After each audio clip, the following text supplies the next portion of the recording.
আমি রেগুলার বাজার করি না, জানি না। এখন কত মানে এখন কত?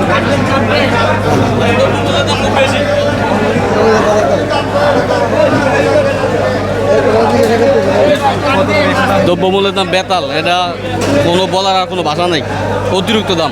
আজকের বাজার কিরকম দেখতেছেন? আজকে তো মোটামুটি পাঙ্গাসের দাম তো 200 করে কেজি, রেগুলার 180 170 এরকম, আজকে 200 করে। ঈদ উপলক্ষে বাড়ছে মনে হয়? অনেক বাসে অনেক।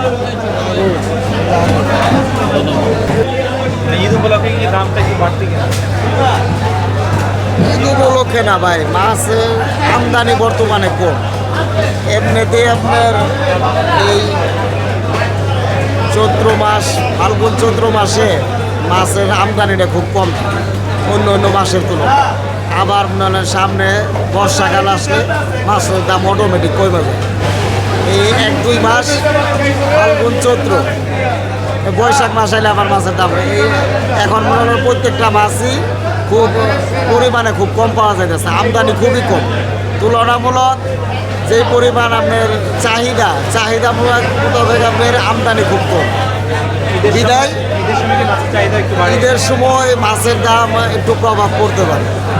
এখন যে দাম আছে এর চেয়েও আরও একটু দাম আরও বাড়তে পারে। হ্যাঁ, আশা করা যাইতেছে, কারণ মাছের খুব আমদানি কম তুলনামূলক। বিদায় প্রত্যেকটা মাছে আপনার 50 টাকা 100 টাকাও বেশি, পুরোনো মাছে 100 টাকা কেজিতেও বেশি। এখনই এই ঈদের সময় দেখা যাচ্ছে আপনার কিছু আপনার যারা বাইরে যায়, বাড়িতে যায়, আশা করে যে কিছু মাছ মনে হলে যে বাড়িতে নিয়ে সবাই একসাথে খাইবো।